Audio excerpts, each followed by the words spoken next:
Assalamu alaikum everyone. Myself Abdur Rahman Bar. Welcome to my YouTube channel Legal Advice. आज हम पढ़ेंगे government of India act 1935। इसमें हम पढ़ेंगे इसका हिस्टोरिकल बैकग्राउंड और इस एक्ट की इम्पोर्टेंस क्या है, साइलेंट फीचर क्या है इस एक्ट के, और इसके बाद इसकी जो स्ट्रेंथ और फ्लॉजेज हैं वो भी हम इस लेक्चर में डिस्कस करेंगे। सबसे पहले इसका इंट्रोडक्शन देखते हैं। जो गवर्नमेंट ऑफ इंडिया एक्ट 1935 है, ये एक ब्रिटिश पार्लियामेंट का बनाया गया कानून था, जो उन्होंने इंडिया का जो यूनाइटेड इंडिया था उसको गवर्न करने के लिए बनाया गया था। तो यूनाइटेड इंडिया में जो लोग रहते थे उनको रूल करने के लिए गवर्नमेंट ऑफ इंडिया एक्ट 1935 बनाया गया था। इसको ये ना जो जो फाइनल ईयर्स थे, यानी कि 1935 से ऑनवर्ड 1947 तक इसी एक्ट के ज़रिए जो यूनाइटेड इंडिया था उसको रूल किया जा रहा था। और जब जब ये दोनों कंट्रीज पाकिस्तान और इंडिया आफ्टर सेपरेशन दो नई स्टेट्स बनी, तो 1947 में यही एक्ट जो था इसको मॉडिफाइड करके इसी एक्ट का मॉडिफाइड वर्जन पाकिस्तान ने और इंडिया ने एज अ कॉन्स्टिट्यूशन अडॉप्ट किया था। जब तक उन्होंने अपना नया कॉन्स्टिट्यूशन नहीं बनाया था उस वक्त तक वो अपनी जो कंट्री थी उसको इसी एक्ट के जरिए चला रहे थे, जबकि पाकिस्तान ने पहला कॉन्स्टिट्यूशन 1956 में बनाया था। 1947 से 1956 तक पाकिस्तान ने इसी कॉन्स्टिट्यूशन इसी एक्ट के ज़रिए पाकिस्तान ने अपनी कंट्री को रूल किया, और इंडिया ने 1950 में अपना जो कॉन्स्टिट्यूशन बना लिया था। तो इसलिए 1947 यानी कि 3 साल बनते, तो 3 साल इंडिया ने 1935 के एक्ट के ज़रिए अपनी कंट्री को रूल किया था। इसके बाद अगर इसका हिस्टोरिकल बैकग्राउंड की बात की जाए तो इसके हिस्टोरिकल बैकग्राउंड में जो सबसे पहले है वो है गवर्नमेंट ऑफ इंडिया एक्ट 1919, यानी कि जो ब्रिटिश पार्लियामेंट थी उसने 1935 से पहले जो एक्ट लागू किया हुआ था, इन्फोर्स किया हुआ था इंडिया में, वो था गवर्नमेंट ऑफ इंडिया एक्ट 1919। ठीक है, इसके ज़रिए वो गवर्नमेंट के इस अफेयर चला रहे थे यूनाइटेड इंडिया में। इसको आफ्टर वर्ल्ड वार 1919 में इन्होंने इन्फोर्स किया ब्रिटिश गवर्नमेंट ने, और इसमें ज़्यादा पावर जो थी वो ब्रिटिशर्स के पास थी, जो ब्रिटिश ऑफिशियल्स थे उनके पास थी, और जो इंडिया के लोग थे उनके पास बहुत कम पावर्स थी। उसके बाद है साइमन कमीशन। जब ब्रिटिश गवर्नमेंट ने गवर्नमेंट ऑफ इंडिया एक्ट 1919 को इन्फोर्स किया, तो उसके बाद उन्होंने एक कमीशन अपॉइंट किया इस काम के लिए कि चेक करेंगे जो हमने कॉन्स्टिट्यूशन जो कि हमने एक्ट यूनाइटेड इंडिया में इन्फोर्स किया है उसके कॉन्सिक्वेंसेस क्या हैं, क्या क्या चेंजेस आ रही हैं, और इसकी इन्फोर्समेंट पर लोगों का क्या रवैया है, कि उनका क्या एक्सप्रेशन है, उनका क्या रिस्पॉन्स आ रहा है, लोगों का किस तरह का रिस्पॉन्स आ रहा है। तो इस चीज़ों को रेगुलेट करने के लिए, ये चीज़ें गवर्न करने के लिए उन्होंने साइमन कमीशन बनाया। साइमन कमीशन ने अपनी रिपोर्ट दी, इसमें उन्होंने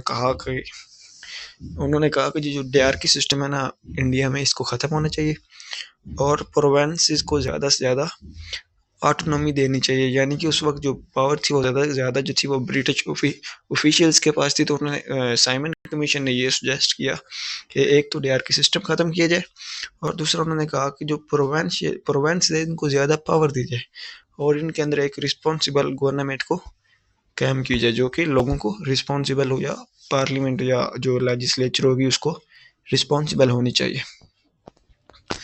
इसके बाद जो है राउंड टेबल कॉन्फ्रेंस, जो कि 1930 से 1932 तक हुई।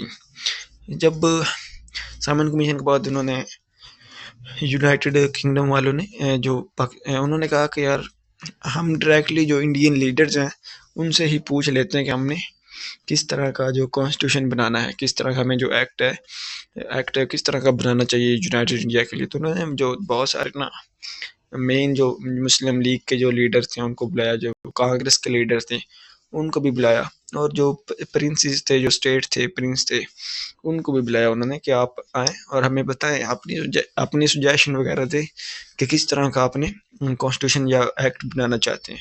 तो ये जो राउंड टेबल कॉन्फ्रेंस थी इसके 3 राउंड हुए थे, एक 1930 में हुआ था, एक 1931 में हुआ था और 1932 में हुआ था। जिसको लंदन में डिस्कस किया गया था। तो इसका कोई खातिर का फ़ायदा नहीं हुआ था। तो उसके बाद उन्होंने कंजर्वेटिव पार्टी की जब हुकूमत आई, वाइट पेपर रिपोर्ट आ गई, जब कंजर्वेटिव वालों की हुकूमत आई यूनाइटेड किंगडम में, तो उन्होंने कहा कि यार छोड़ो इन सब को, इनसे कोई हल नहीं निकल रहा, तो हम खुद ही हल निकालते हैं इसका। तो उन्होंने खुद ही एक कॉन्स्टिट्यूशन ड्राफ्ट किया, एक खुद ही एक्ट ड्राफ्ट किया, जिसको एक रिपोर्ट दी, जिसको हम वाइट पेपर रिपोर्ट कहते हैं। वाइट पेपर रिपोर्ट बनने के बाद उन्होंने इसको अपनी जो यूनाइटेड किंगडम की थी पार्लियामेंट्री कमेटीज थी, उनके सामने पेश किया, और उन्होंने उसको परसुजेशन दी, चेंजेस वगैरह की, और वाइट पेपर जो था उसके बेस पर उन्होंने एक एक्ट बना दिया, जिसको 1935 का एक्ट कहा जाता है। और वही एक्ट जो 1935 में ब्रिटिश पार्लियामेंट ने पास करके दिया था। इसके बाद अगर हम इसकी इम्पोर्टेंस की बात करें, तो जो 1935 का एक्ट है, ये पाकिस्तान की जो कॉन्स्टिट्यूशनल हिस्ट्री है, इसमें सबसे पहला डॉक्यूमेंट आता है, यानी कि सबसे कॉन्स्टिट्यूशनल हिस्ट्री जो स्टार्ट होती है पाकिस्तान की, वो 1935 के एक्ट से होती है।